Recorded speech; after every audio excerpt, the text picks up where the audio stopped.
Hello, everyone, and thank you so very much for joining us today for day 3 of the PB Virtual Beauty Week, but day 2 of the online World Spa and Wellness Convention, or shall I say, the first World Spa and Wellness social distancing convention, because we're all live at home, sometimes locked down and sometimes still under restrictions.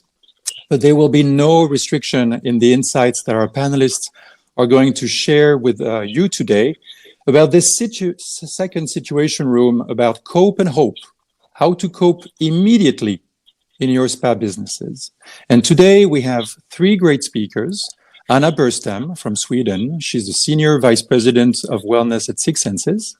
Becky Woodhouse, the CEO of Pure Spa, a multi-awarded brand in the UK, but right now Becky is locked down in Thailand. And Erica D'Angelo, Spa Director at Borgo Ignazia, also a multi-awarded property. And of course, I will be moderating this session with Mark Maloney, Managing Director of Professional Beauty. And thank you so very much, Mark, for having trusted me these past years as your conference producer. I'm also the founder of the World Wellness Weekend for the past 3 years. So let's dive right in. And I'd like to start with you, Anna, before we get into very operational insights that Erica, Becky, and you are going to share. I'd love to hear your take on the impact that you feel COVID-19 is having right now on wellness tourism, with all the hotels and resorts shut down, not just with you, with Six Senses, but what you can see. But most importantly, what about the coming weeks? What about the coming months when networks like CNN are showing TV reports saying, whoops, what does your summer vacation look like? Maybe you should reconsider traveling abroad. What would you have to say on this? Well, I think we live in unprecedented times at the moment. We've gone through the financial crisis where people did not afford to travel or didn't have money. And then we've gone through SARS where people were scared to travel. Right now, we are experiencing both, and that has never happened before. So obviously, we are experiencing a huge shutdown. If we look at the future, and if we just see behavioral science and what people are seeing, if we look at the deaths, for instance, in Italy, just trying to bring this into context, 99% of the deaths were due to it. Also, it was an underlying risk factor. And that risk factor was generally smoking or high blood pressure. So what we're seeing is that wellness is becoming really, really important going forward. And it's an opportunity for wellness tourism because people will want to travel. They will want to be well. If we look at the nature, it's unfortunate so that we probably will see a decrease of travel over the summer. I don't think that the summer vacations will be like people have planned. I do believe in what we're seeing when we've checked is that people that are healthy and adventurous, and we're freedom seekers. We hate being locked down. We hate having restrictions. So we want to go out and travel. So we're seeing that. But I believe, and we believe, that we're going to see a turnover from the older, who has an underlying risk factor. They're just going to be a bit more careful traveling until it's safe. And then it's a financial. So it's going to be a slower ramp up than we saw of SARS. But there are some light in the tunnel. I mean, we just, with RHG, our amazing owners, to Six Senses, we had closed 170 hotels in China a month ago, and today it's 45. Huge difference. And our Six Senses Chongqing Mountain has 50% occupancy right now. So things are coming back in China. And if I had a resort, I would focus on the Chinese traveler because they're doing the quickest kind of turn back into travel. Also, we know that the Chinese market wants to travel and also focus on wellness because there will be travelers. It's just going to be a slight slower ramp up. Wow. Anna, did you just say that your resorts in China have currently a 50% occupation? We do, yes. And when they started letting the ban off, one day, the first day we kind of opened up to public and people were out, we had 70 walk-ins to our restaurant. So wow. People being locked up, and it's like everyone, they just want to be able to go out. And when you're able and let loose, I think people will go out and explore first local businesses. And I think wellness tourism and tourism is going to be very domestic this year, but then international will pick up.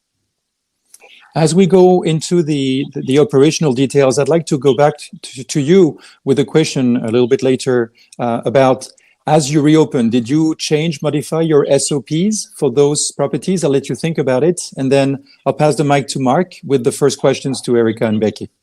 Yeah, I think that's really interesting and really gives us hope, Anna. The fact that China has kind of bounced back so quickly. Let's hope the Western democracies will do the same. We can talk offline about what they're doing in Sweden. It's very interesting what you're doing there. I want to get. It's working. It is working well. Very interesting. Very interesting. I think for a lot of our listeners who've had to close their properties, I'm just want to get to the nub of it. Erica first, and then you, Becky. Is how would you advise business owners to save costs? Obviously, for many of us, staff cost is a big factor. How do you also do that and be kind as you can to your associates and staff members, team members? Erica, what would you say? Yeah, well, on the one hand, there's one thing that can immediately be done is to put on hold any purchase or any project that was meant to be carried out in the immediate future, and especially things that are connected to operations. Like, for example, one of the things that I've put on hold completely is the purchase of uniforms. In Italy, still now, we have no idea of when we'll be able to reopen and how this is going to impact the tourism in Italy, especially in regions like Puglia that mainly live out of tourism. So because we have no idea, the best thing is to put on hold any purchase and any project that was meant to be carried out. Also because culturally, we're going to face a change culturally, the way we relate one another, the way travelers are going to define what luxury traveling is. So maybe purchases will change. So to put them on hold is, sorry? How do you mean the way people are going to explain that last bit, what you said, that people will relate to each other differently and the travelers will do differently? How do you see that? Well, the fact that in Italy we've been already locked down since a month. So we closed the property a month ago. And the way we are changing how we relate one another, okay, we're social, okay, human beings are social. So we can't avoid that. We have to connect in a different way. Otherwise, we lose our sense of being at all. So we are changing the way we work. We work from home. We connect in a different way. We're changing a lot of ways to relate one another, valuing some aspects that we never valued before. And in Italy, there's a lot of fear. So what I believe is that once we'll have the permission to go out, for sure there will be the desire, as Anna was saying, to get in contact and hug each other, but we'll still have a lot of fear, and I believe that people will think of how to travel, because maybe they will need to respect that 1 meter distance, or maybe they will have the fear to go close to people that they didn't fear before. So the way people will want to do new experiences and travel may change. Honestly, I don't have an idea of how this will change, but for sure I have the impression that it will have a big change. And maybe I'm feeling this because we've been locked down for quite a long time. So, I'm feeling this is going to have a big impact. So that's maybe uniforms will need to be different. So, I made the example about uniforms that I put on hold. We didn't purchase any uniforms. On the one hand, because we don't know with how many people we are going to reopen the property. And on the other hand, we don't know if uniforms will need to be different. We'll need to have masks or gloves. We'll need to change in some way. So putting them on hold is not a way to save cost, but it's also a way to adapt to the future needs of the business. And regarding associates, what we've done, because of course we are a seasonal hotel, so we were about to start the season. So we've had a lot of people that were not working since the month of January, some since the month of November, and therefore people were about to start being paid. So what we have done for them, of course, we couldn't afford to have them paid for this time during this time of the year. So what we did is we developed a digital platform to stimulate everyone to contribute with video tutorials on whatever was their talent. And this got them involved mentally, psychologically wise, and they felt, engaged and involved. So we started having therapists doing like their home masks with authentic local ingredients like olive oil or rosemary or, any type of natural ingredients that can be found in Puglia. And in this way, they immediately felt involved. And we started sharing that between us. We have a WhatsApp chat of the entire well-being team. We're about 30 to 40 people according to the time during the year. But we started sharing insights and video tutorials about how we do things for ourselves in the well-being world at home. And a good thing is that for all these associates that are hourly paid or don't work during the entire year, is that the Italian government issued a €600 bonus, at least for the month of March. We're still on hold for the month of April, so we don't know. And what we did as a company is the HR department supported all the co-workers to fill out the application on the website of the government to be able to obtain these €600, which is, I think, is a good thing. Becky, thank you, Erica. What have you been up to in your business? Yeah, well, obviously the crisis happened really very quickly. So in the UK, Italy obviously further ahead of us in the UK, but from the UK, for me, the week of the 16th of March, so, you started the Monday, it was the week before Mother's Day, so Mother's Day was on the following Sunday, which traditionally is a very peak time, obviously, for spas. We were very, very busy. And in that week, we essentially saw our business go from, a sort of projection of, over 100,000 in the week to zero in the matter of 24 hours. And, that, and it culminated on the Friday with the order from Boris Johnson that we were to close. So on that Friday evening, we were in the situation where our managers had to go in on the Saturday morning and actually cancel every single client and close the business. So that was quite a big moment. And, I've had the business for 18 years, unprecedented. I have to say, I've been through, the financial crisis. I went through if anyone can remember the bad storms of 2010, where everyone was like stuck in their house for a month. And even through all of them, I traded. This is the first time I've ever closed completely. So what have you done, if you can share, with staff specifically and other costs? Mm-hmm. Yeah, so obviously it's very difficult for staff. And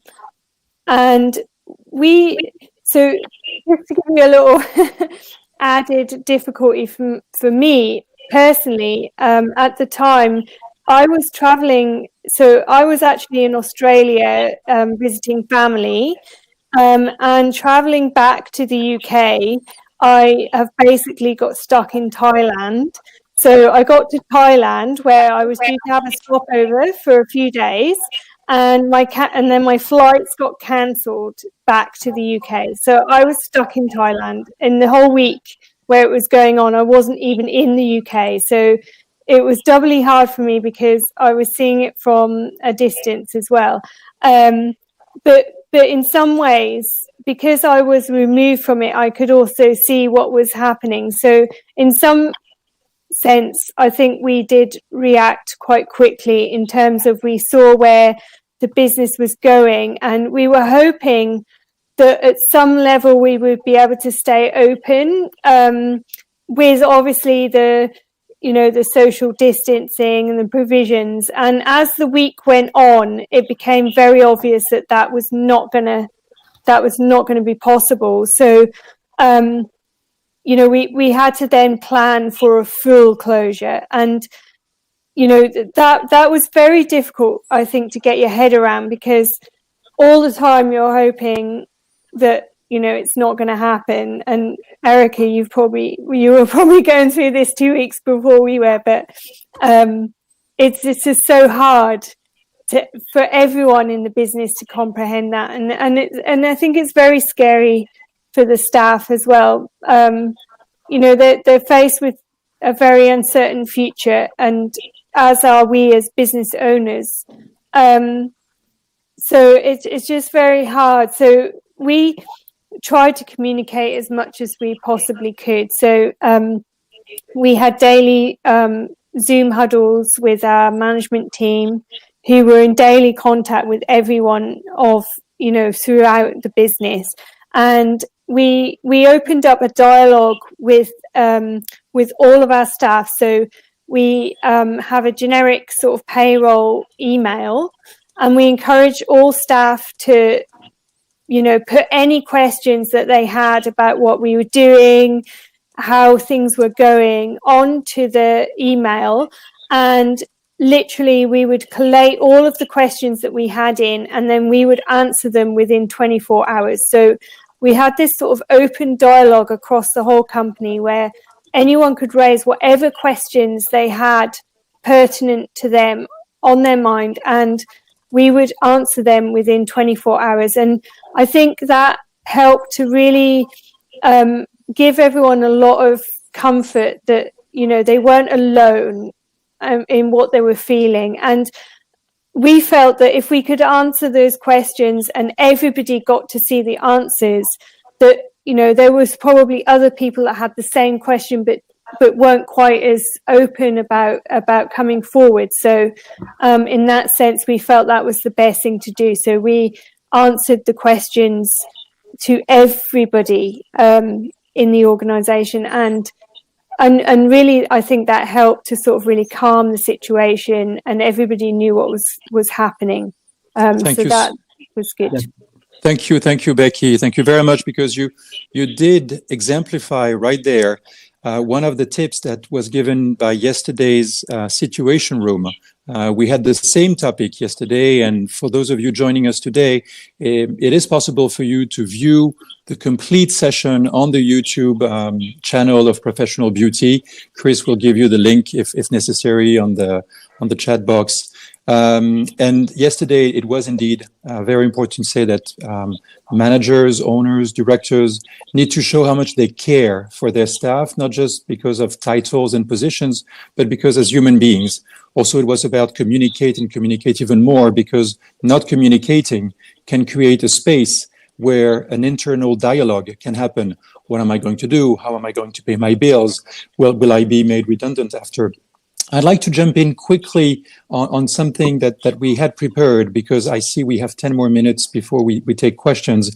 And one big question that has come yesterday is, how do you cope practically by keeping on staff either on sick leave, paid holidays, or temporarily laying them off with a severance package? And I see that Anna mentioned that, for instance, at Six Senses and also at Raison d'être, the corporate staff has taken pay cuts.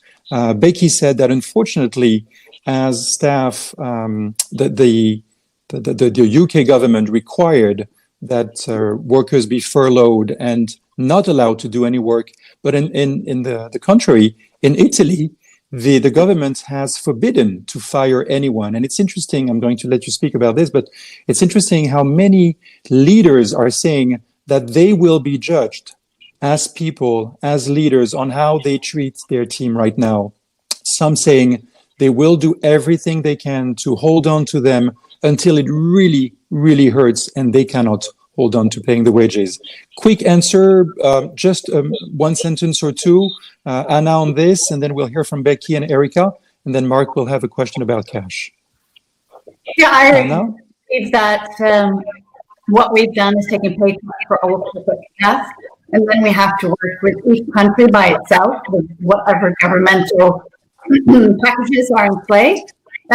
Also, we actually launched today a strike for all laid off workers because actually we don't own our hotels, so we can't really decide if we're staff stay or go. So we've launched a strike today that we post all available other jobs in the area, as well as the special agreement with Amazon and others to get people working in other industries while they're waiting for us to reopen. So those are a couple of things that we've been working on. And then keeping them engaged. 9 of our hotels are for homeless people in the UK. We have quarantine hotels in several countries. So we're trying to keep everyone as engaged as we can. Thank you. Thank you very much. Becky, how about the government package organized? Yeah, I mean, I think the government package in the UK is amazing. We are able to pay our staff 80% of their wage, but so that there's a few things. One is that they have to be classed as furloughed workers, which means they can't actually do any work, but they will receive 80% of their wage. So, you know, in some sense, for the employees, it's good because they can at least get 80% of their wages, but for the business.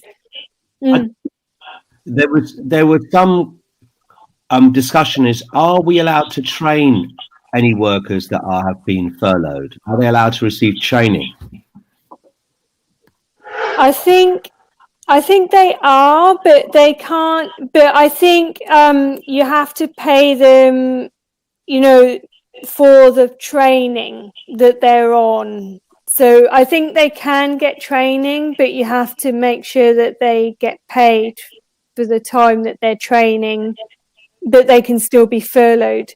It's quite complicated, the whole furlough thing. And I think that the government will have to come out with some further clarification as well, because there's certain businesses. So for our business, you know, we have, it's quite obvious that, you know, all of our spas have closed. So anyone who is working in the spa as a therapist or a front of house or a manager, reception, you know, that it's quite straightforward. They're furloughed.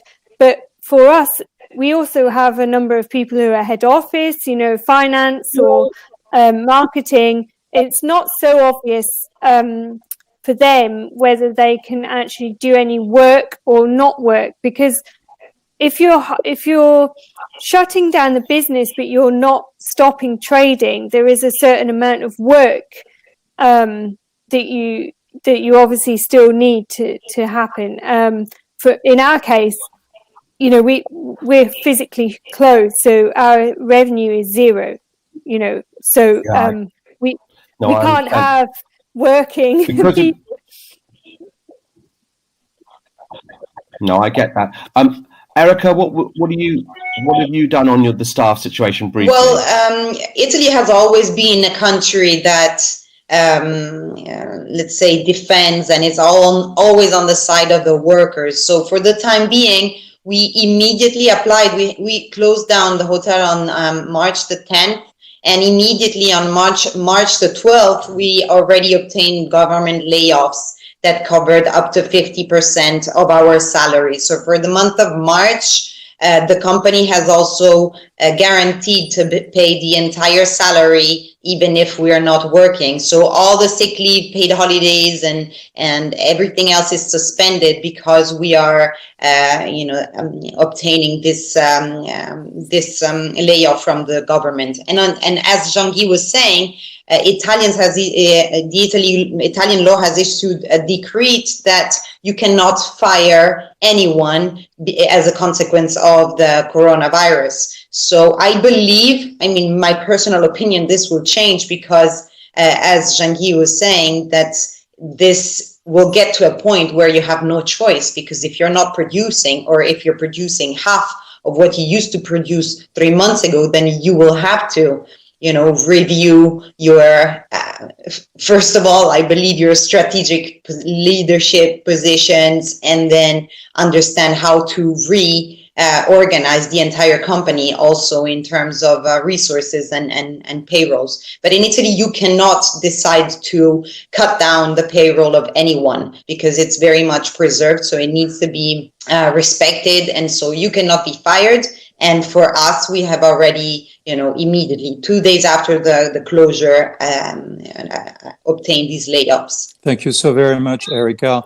In about 3 minutes, we'll take more questions from the delegates who have joined on the YouTube channel, and especially there's one, but I think it's very appropriate now, and then we'll jump back to our preset questions. One coming from Rome, Gabi Amaji is saying that, and this one maybe is for you, Anna, because I know you're very strong with Six Senses on corporate culture, corporate wellness, and the welfare of your team. Gabi is asking, do you think that in the future, the mindset of the industry professionals when choosing to look for a job would shift to work conditions and employees' care? I believe it's very much the case already for Six Senses, but do you think it's going to be more generalized? What we're seeing from the reports coming out, there's been several reports on how future workplaces in general, not only for hotels and spas, is that wellness, safety, and sustainability is going to be key.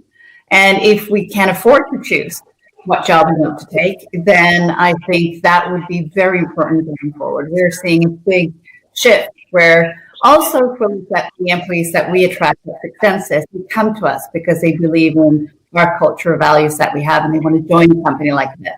So we're able to attract people because of our values. Indeed. Mark, back to you with your next question.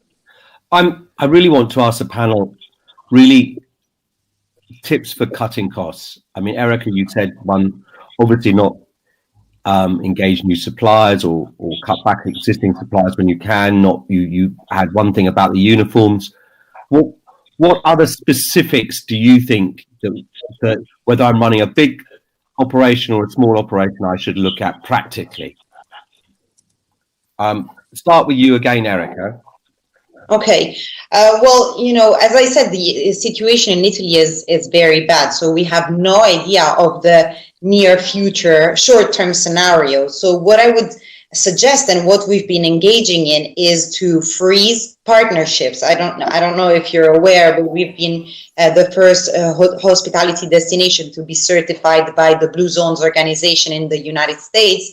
And they're friends, partners, let's say. And together we decided to freeze the agreement that we have with them.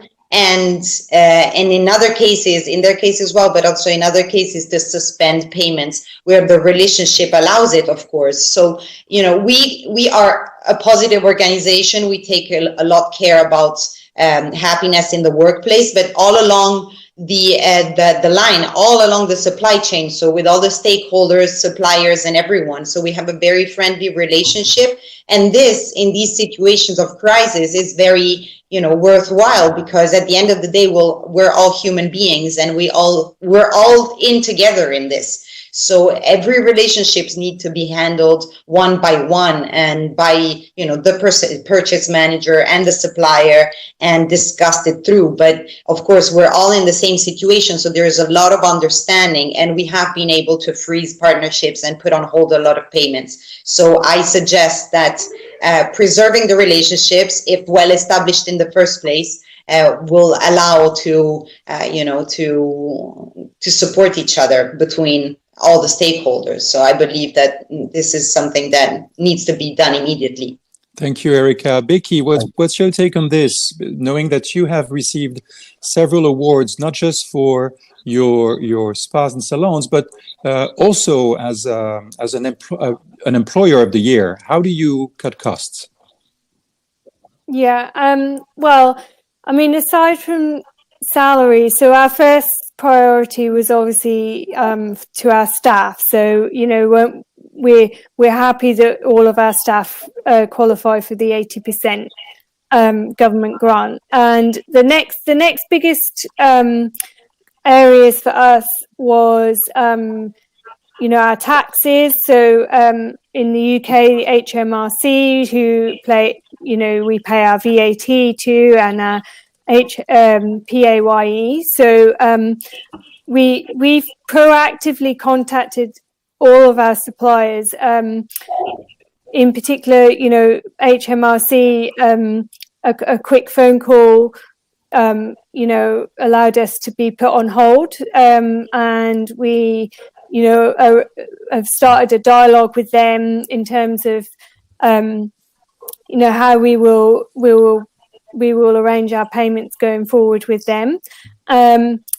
Our second biggest one is our landlords as well, because we have 15 spas, so all leased. So it was important for us to contact all of our landlords and start a dialogue with them. And this is an ongoing dialogue. No one knows when this situation is going to end. So you can't really, the difficulty is you can't really kind of commit to anything. But I think the important thing is to be open and communicating and updating. So we've done a similar thing with our bank as well. And we've been able to get extra facilities from our bank for certain payments, and to ensure that it was important for us that we were able to pay our staff at the end of March their full March salary. So we've been able to do that with the support of our bank, which has been amazing.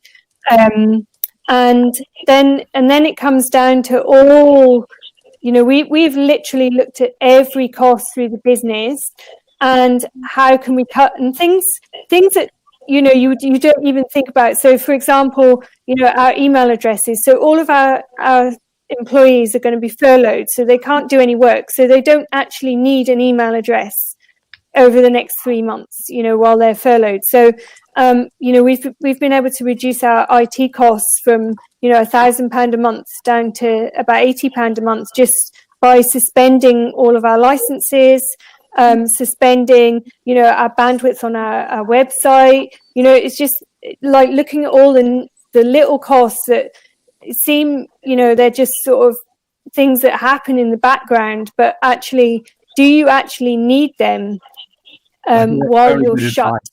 I think that's, so you look at every single penny. Anna, I know you run a large business. Have you got any tips of what you've done that you can share with us? I think it's already been said by Erica and Becky, but renegotiate. I think there's huge room for renegotiating various contracts right now. We've gone out and said we're taking pay cuts, then you have to take pay cuts with our various suppliers, so to speak. So, and everyone is willing to do whatever it takes. For us, it is important to show, just as previously said, that we care, and that all our stakeholders, if it's our employees, if it's our suppliers, if it's our guests, feel that we care for them and that we've done the right thing. And that's what we're trying to look at.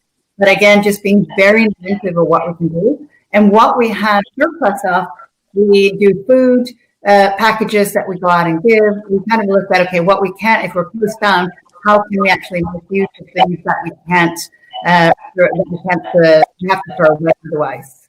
So there's a number of ways, but we're just trying to do the right thing and look at every cost and use the opportunity to renegotiate that moment. I would say one other thing. Sorry, okay, go ahead, Mark. Just one thing. I would also go back. So we had a negotiation with one group, and their initial policy was outrageous. So we wanted to move an event, and they wanted to charge us more for moving. So instead of 100%, we were going to pay 150%.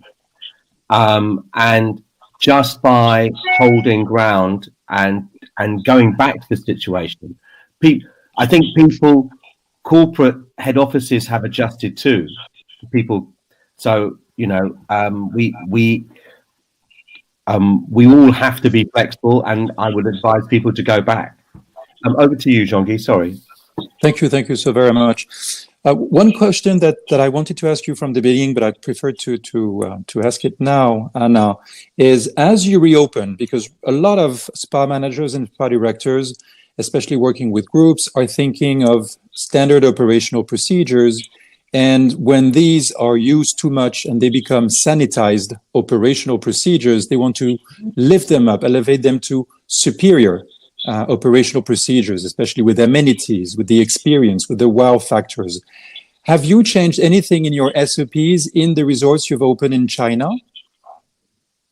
Well, when it comes to hygiene, yes, I think we are overly hygienized in every way possible. So the cleaning SOPs and how we treat and also massaging with a mask. We didn't do that before. So there's lots of those hygiene, making sure that both our staff and our guests are safe and have clean surfaces and people as possible.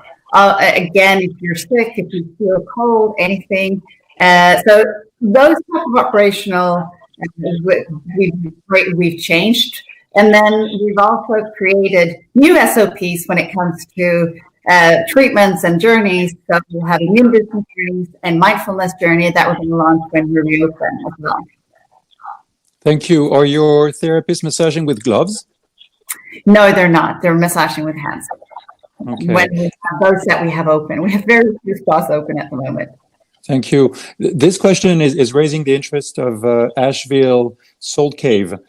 He asked, what were the first steps that you took in China in your resorts when reopening the wellness spa business in reference to amount of clients that you are servicing, maybe a smaller staff when returning to work days? Are you able to offer more personal services like massage, facials, and are there new protocols set in place? Well, I think, yes. I mean, when we reopened, we have done that, or we've always been open, but we've kind of closed almost all the departments down in restaurants and spas as well. We had to wait to open the spa because of government. So as for opening now, we are opening half manned. At this point of time, we're not looking at how can we make this experience super luxurious, because we're kind of in a survival mode still. So we're looking at how can we provide the best service with what we have, limited resources. And then we're obviously looking at the future. One thing that is important is staying connected to our guests. And with At Home with Extensive Company, that's one way of us staying connected at all times with our guests and making sure that they are understanding what we can and cannot do. Thank you. Mark, one of the last questions. I have one at the end about communicating with community. We are 6 minutes before the end. Mark, question? You're muted, Mark. I know. Thank you. I'd just like to know for the team what you're doing to communicate on your social media. What is your strategy for communicating? I mean, Becky answered it very well with the staff. What are you doing to communicate with your customers? Erica, what are you doing? Well, we have taken the opportunity, which maybe one day will become like a spin-off or a new company, to create Casa Ignazia. Basically, Casa Ignazia is a digital platform, is a new website where the idea is to bring the experience, the Puglia and Borgo experience into our guests' homes. So we are creating a lot of content that is made by our coworkers in their homes to teach our guests how to make homemade pasta, or, well, food recipes are very popular, of course, but we have beauty tips and all sorts of content that we're sharing. We've also been calling one by one our guests and sending them a package of orecchiette, pasta, and tomato sauce with our own signature recipe to support in some way and remind them whether we're still there. We're organizing. Yeah, we're organizing live concerts. I don't know if you're aware, but we used to organize a lot of Feste del Borgo, which were like real authentic village festivals inside Borgo, and we're keeping on doing that, but just digitally. So we're recording live concerts and we're sharing with our guests. What we have. The only things that we've avoided posting are those posts that have a direct call to action to come and visiting us or connecting physically with us. But everything else is still there and it's still running as according to our editorial plan. So we've with the spa, we have a full plan of tips on food for wellness, sports, beauty, longevity, happiness, and so on. And that's keeping on going. And on a side, we've developed Casa Ignazia, which is becoming very popular and people are really much appreciating. And, you know, topics are including also cultural aspects and entertaining aspects, as well as all the other topics that we already used to cover. And at the end of the day, we can't and will never can consider ourselves a media company. But I believe that today, with all the content that each one of us in our own business is developing, we can still create a new type of experience for our guests. So for sure, we can think of becoming an experience company in some way and create like as a new segment of business that can still be running once we reopen. So I believe there's a great opportunity there, and we have a lot of good feedback from our clients. Grazie mille, Erika. I'm conscious of time. We still have 3 more minutes, and there's one last question that I would like to ask you as we segue in preparation of our next panel tomorrow. Just to finish on this question, as we were preparing, I took a few notes. Becky mentioned that she was creating a whole month of online content with gift vouchers, wellness talkings about treatments, and answering questions. And Anna mentioned that they started hashtag at home with six senses, hashtag at home with six senses, a social media campaign, and they're focusing on their pillars, which are serenity, movement, sleep. So that's great. One last question for all of you, and we'll start with Anna. Just a few words about your vision about the next few weeks, the next few months, the new normal after COVID-19. What's your gut feeling about this? Anna, Becky, Erika, and Mark. I think we have a huge opportunity to connect with our guests and our people in a completely different way. Our Facebook Live sessions that we're doing on a daily basis has had enormous effect. And it's also, if I look at the future, it gives us an opportunity to stop and think differently. And I think that in the end, I'm very positive that we're going to have a more beautiful world where we're going to be more connected and we're going to be able to do more profound wellness experience for our guests. Thank you very much. Becky? Yeah, I think that it's been a big wake-up call, the crisis. I think that everyone will be looking at what's actually really important to us all in our lives and in our work and in our jobs, and you know what makes us happy. And you know, I think our industry has a lot of very positive you know, things to help with our clients with that. I think there'll be, you know, the world has changed, and I think everyone's going to have to take time to get used to that, and that's going to take time, you know, and everyone's going to need to have time. Indeed. Thank you, Becky. Erica, I know you love words, you love sentences, you love long paragraphs, but just a few words about your vision, COVID-19, and then we'll need to wrap up with Mark's final remarks. Yeah, so as I said at the beginning, I think that we're going to have a huge impact on our culture, on the way we connect and the way we work and everything. But what I see is that we'll have an extreme focus on purposefully driven action and having a meaningful life. And, in terms of putting people first, but for real, I mean, not just because it's fancy, and sustaining the environment for real, because this is the place we live in, and not, just talking about it, but doing something. So I think that all this time that we've had on our own opens up a lot of questions on the meaning of life and the meaning of our existence. So as well-being pioneers, we have to be the first to actually give the tools and support all our guests and our people to make the best of their lives, and to support the potential negative impact all this is going to have. So the way I see something that's going to grow a lot is coaching. And we have to coach our guests and coach our people and our co-workers through their journey to happiness, because we will get back there one day. But we all need a lot of coaching. Absolutely. And I know Borgo Ignacia is really strong on happiness. Thank you so very much, all three of you. Mark, something you would like to say before I give just a few comments on the next big sessions that we have coming up? You give your comments and I'll close. Jean-Guy. Of course, you always have the last word. I wish. Ask my wife. She definitely has the last word. Okay.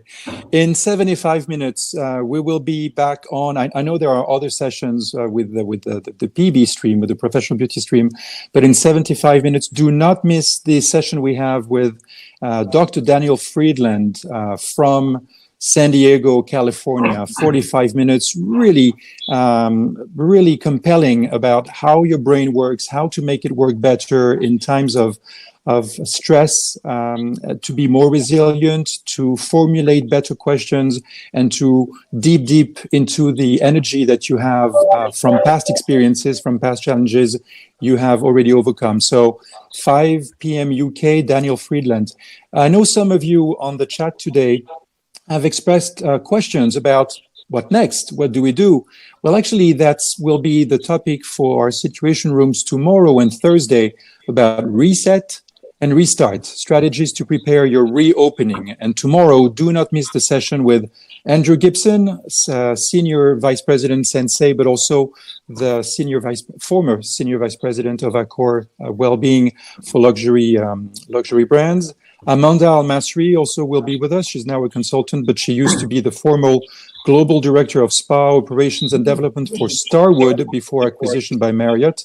And after that, she was the former VP for Spa Services for Equinox. And we'll have Chris Kiefer, because this is a world communication and conversation that Mark launched with his amazing PB team last week when they said, let's have it online. And it wasn't easy to say, but it was harder to do. And now we'll have also Chris Kiefer from the UAE, from Dubai, joining us. He used to be the former CEO of DreamWorks Spa, 23 spas in the UAE, and now the CEO of Raya. And Anna will come back on Thursday.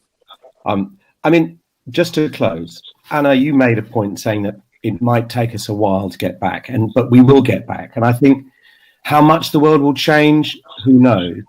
I've just had to take some very tough decisions with some of my team.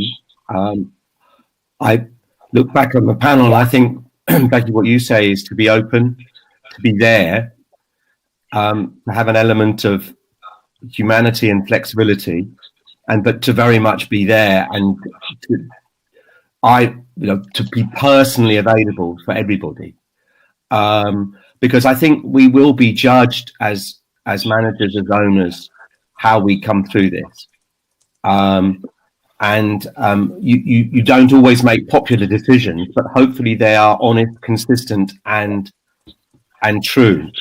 Anna Burstyn, thank you. Becky Woodhouse, Erica Daniello, thank you. And of course, our host, Jean-Guy de Gabriac, Tip Touch. Thank you very much. Thank you so much. Bye-bye. Bye-bye. Bye-bye, everybody.